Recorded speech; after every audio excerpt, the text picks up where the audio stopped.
ቤሩት ሊባኖስ ትናንትና ማታ እስራኤል በጣለችው አየር የተረፉ እህቶቻችን ቪዲዮውን አይተን እንመለስ። الحمد لله وانتي منيحه الحمد لله الحمد لله يلا نشوف الحمد لله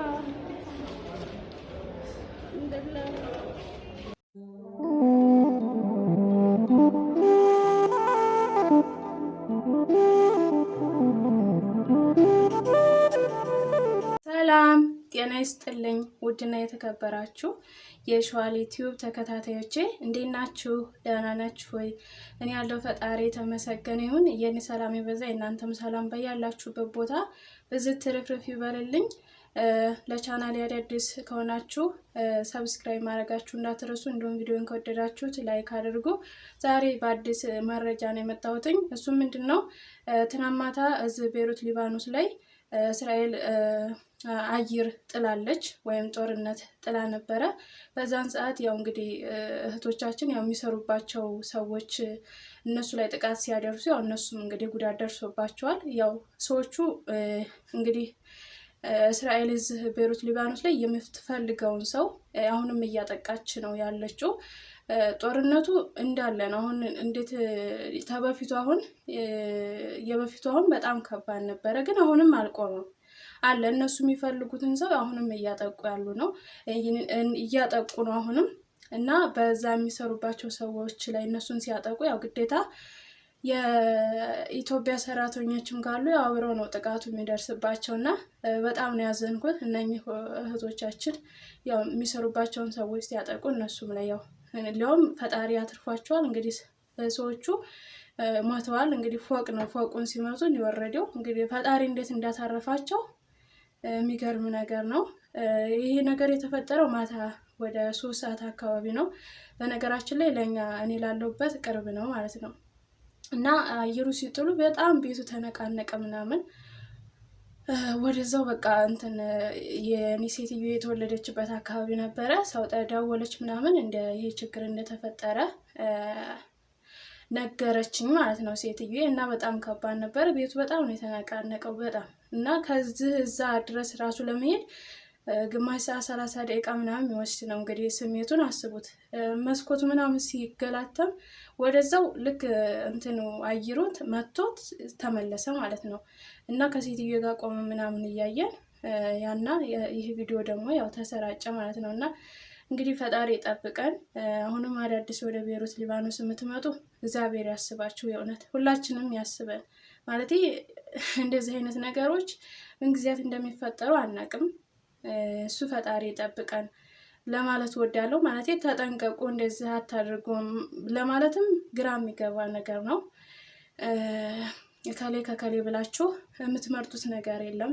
ምክንያቱም እነሱ ያጠቃሉ። እነሱ አሁን ምንድነው ልክ የሚፈልጉትን ሰው ነው የሚያጠቁት፣ እያጠቁ ያሉት ማለት ነው። በቃ ያውቃሉ። አሁን ሴትዮ ስታወራኝ ልክ ባልና ሚስቶች ሰውየው ያኔ ከህግ ጋር የሚገናኝ ነገር ያለ ከህግ ጋር የሚሰራ አሰሪያችሁ ከህግ ጋር ግንኙነት ያለው እነሱ የሚፈልጉት ማለት ስለ ፖለቲካ ውስጥ መግባት ስለማልፈልግ ነው። እና እናንተ መረጃውን ያው ታውቃላችሁ። ቤሩት ላይ ቋንቋ የምትችሉ ያለውን መረጃ ያለውን ኢንፎርሜሽን ትሰማላችሁ ማለት ነው። እና ልክ በመኪና ሄዶ እስከነ ቤተሰቦቹ በመኪና እየሄዱ እያለ ተደውሎለት እስከ ቤተሰቦች ትሞት ወይስ ለብቻ ትሞት ብለው ሲሉት አይ በቃ ብቻ እንግዲህ ያሉኝ። ተዛ ሰዎቹን ቤተሰቦቹን አወረደ። እሱ ያው መኪና ውስጥ ቁጭ አለ። አጥቅተውት ገለውት ሄዱ ማለት ነው። እንግዲህ ምን አይነት ቴክኖሎጂ እንደሆነ ምን አይነት የሰው ልጅ ቴክኖሎጂ እስከ ምን ድረስ እንደሆነ ማሰብ አለባችሁ። እና እንግዲህ ፈጣሪ ያስበን። ትናንትና ያው የምግብ የሙስሊሞች የምግብ ሰዓት ላይ ተሰባስበው እንዳለ በዛን ሰዓት ነው እንግዲህ አጥቅተዋቸው የሄዱት። በጣም የሚያሳዝን ነገር ነው። እኛ እንግዲህ ስደተኞች ለመስራት ለመለወጥ ብለን ባላሰብነው ነገር እንደዚህ አይነት ነገር ሲፈጸም በጣም የሚያሳዝን ነው።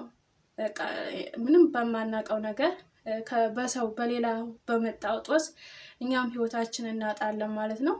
እና በጣም ነው ውስጤን የነካይ። ሰዎች ራሱ አይተው በጣም ነው ያዘኑት።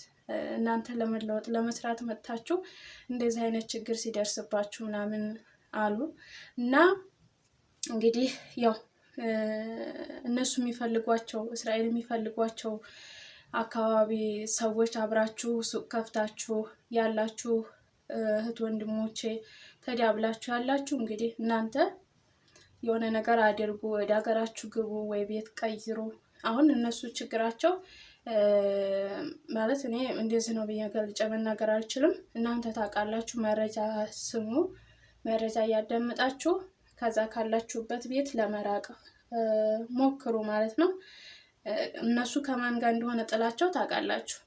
እዚህ ቤሩት ላይ ያላችሁ እህቶቼ ከማን ጋር እንደሆነ እስራኤሎች ከቤሩት ውስጥ ካሉ ከማን ጋር እንደሆነ ጥላቸው ስለምታውቁ እንደነኛ አይነት ቤት ውስጥ የምትሰሩ ካላችሁ ወደ ሀገራችሁ ለመግባት አስቡ ወይ ቤት ቀይሩ ማለት ነው እና ተጠንቀቁ። እንግዲህ ያው መቼም ቢሆን ሞት ለሰው ልጅ አይቀርም አይደለ? ግን ባላሰብነው የትም እንዲወጣን ቀርት ማለት በጣም ከባድ ነው። እኔ በጣም የሚገርመኝ ነገር ነው። ትናንትና እንግዲህ ፎቁ ላያቸው ላይ ተደርምቶ እንግዲህ አይታችኋቸዋል። ፊታቸው ምናምን አዋራ ምናምን ለብሶ ብቻ ከባድ ነው። እግዚአብሔር ያስበን፣ በእውነቱ ፈጣሪ ያስበን። ወተን ከመቅረት እግዚአብሔር ይሰውረን። እኛ ምንም ማናቅ ምስኪኖች ነን። ቤተሰቦቻችንን ጥለን በቃ ለመለወጥ ብለን የመጣን ሰዎች እስከሆንን ድረስ ፈጣሪ ያስበን፣ ያስባችሁ። አሁንም እንምላችሁ ነገር ምንድን ነው? አዲስ የምትመጡ ቤሩት ላይ ጦርነት ቆሟል፣ ምንም ነገር የለም፣ ሰላም ነው ብላችሁ አዲሶች የምትመጡ እህቶች ወንድሞች ራሳችሁን ጠብቁ። እናንተ ኃላፊነቱን እኔ አትምጡም ብዬ የምመክረው ነገር የለም። ምክንያቱም አንደኛ እኔ እዚሁ እየኖርኩ ስለሆነ አትምጡ ብዬ ለምን አንቺ ተቀመጥሽ የሚል ነገር ስለሚመጣብኝ እንዲህ ነው ብዬ እንትን አልልም። ግን ያሉት ነገሮች ጦርነቱ አሁንም የቆመ ነገር የለም። እያጠቁ ያሉ ነው። የሚፈልጉትን ሰው አሁንም እየጠቁ ነው፣ እየገደሉ ነው። በቃ እነሱ ያውቃሉ እያንዳንዱ ኢንፎርሜሽን። ምክንያቱም በስልካችን ሁሉን ነገር ሁላችንም የዚህን ሀገር ስልክ የምንጠቀም ያውቃሉ ምን እያደረግን እንደሆነ ማለት ነው። እና ወገኖቼ እባካችሁ ፈጣሪ እባካችሁ ጥንቃቄ አድርጉ። በቃ ፈጣሪ ይጠብቃችሁ። ደግሞ በየሃይማኖታችሁ ጸሎት አድርጉ። በነገራችን ላይ ሀገራችንም ያስጠላል፣ እዚህም ያስጠላል ሁሉም ነገር እና ፈጣሪ ሰውረን።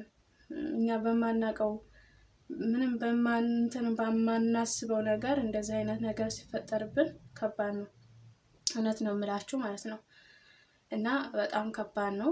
እነኝም በቃ ቤተሰብ ተሰብስቦ በሚበላ የሚጠጣበት ሰዓት ሳታስቡት እላችሁ ላይ ድርምት ሲል ከባድ ነው። እኔ እኮ ደግሞ የቴክኖሎጂያቸው በጣም ነው የሚገርማችሁ የእውነት በቃ የት እንደሆነ አንድ ሰው በመኪናው እንኳን ሲሄድ እንደው ባንዴ ነው ቀጭ የሚያደርጉት። እግዚአብሔርን በቃ በጣም ነው የሚገርም ነገር ነው ስታስቡት ማለት ነው። በቃ ምን አይነት ቴክኖሎጂ ምን አይነት እየተስፋፋ እንደሆነ በቃ እንደዚህ ነው ወይ የሰው ልጅ ሰው እንትን እኮ እኛ ሰዎች ራሱ ነፍስን ነው በቃ መስራት የቀረን እንጂ ሌላውን ነገሩ በቃ አንድ ሰው የት እንደሚኖር የት ጋር እንደሆነ ምን እየሰራ እንደሆነ ካወቅን እንዴት ነው በቃ እኔ እጠይቃለሁ ማለት ቁጭ ብዬ ራሴ እንዴት ነው ግን የሚያውቁት? ሰው በመኪና እየሄደ ከቤቱ ስንት ሰዓት እንደወጣ ምን እያደረገ እንደሆነ የሚሰራውን ነገር እንዴት ያውቃሉ? ቆይ እንዴት ነው የሚከታተሉት? እንዴት ያለ ካሜራ ቢገጥሙ ነው? እንዴት ያለ ነገር እንዴት ቢያደርጉ ነው ብዬ እንትን እላለሁኝ ማለት ነው። እና ይሄ ነገር ደግሞ የተፈጠረው የጦርነት የተፈጠረው የት ነው? ዋናው ከተማ ውስጥ አይደለም፣ ወደ ገጠሩ አካባቢ ነው። ወዴት ልበላችሁ ይች እንትን ነው ወደ ዘይት እንትን የምትለው ማርያም ታውቃላችሁ? ዘይት እንትን አርሴማ ዘይት በሰውነቷ ላይ የሚወጣው ምናምን እዛ ገዳም ሄዳችሁ የምታውቁ እህቶች ካላችሁ እዛ አካባቢ ነው። ወደዚህ ትንሽ መጣ ብለው እዛ አካባቢ ነው ይሄ ነገር እህቶቻችን ከዛ አደጋ የተረፉት ማለት ነው። እና ወደ እኛ ያለንበት ዛሃሌ አካባቢ ይባላል። ከዛሃሌ ደግሞ ወደ ርዬ ትንሽ ልፍ ብሎ ማለት ነው ርዬ የሚባል አካባቢ ያላችሁ እዛ አካባቢ ያላችሁ እህቶቼ ካላችሁ ራሳችሁን ጠብቁ። ፈጣሪ ደግሞ ሲጠብቅ ነው ስለሁሉም ነገር እና ራሳችሁን ጠብቁ። እኔ በጣም ስለገረመኝ ነው ይሄን ቪዲዮ ልሰራ የወደድኩት ማለት ነው። እነኝህን እህቶቻችን እንግዲህ ያው ጉዳትም ከደረሰባቸው ምንም ማድረግ አይቻልም። ዋናው ግን ለትልቁ ነገር እንኳን ህይወታቸው ተረፈ። የእውነት በጣም ሰውነታቸው ደንግጠዋል ምናምን። የእውነት በጣም ከባድ ነው ከምላችሁ በላይ። ምክንያቱም እኔ ፍሬያቱንም ሁሉንም ነገር ባለፈው ጦርነት ስላየሁትኝ በጣም ከባድ ነው። እዚህ ምዕራፋችን ላይ ራሱ እስከሚጣል ሲነቃነቅ ከባድ ነው። ስሜቱ በጣም ከባድ ነው እና ውድ ቤተሰቦቼ አብራችሁኝ ስለቆያችሁኝ አመሰግናለሁ። ይህ ቪዲዮ ለብዙዎች እህቶች ተደራሽ እንዲሆን ሼር ላይክ በማድረግ ተደራሽ አድርጉላቸው ማለት ነው። እወዳችኋለሁ። ባይ ባይ።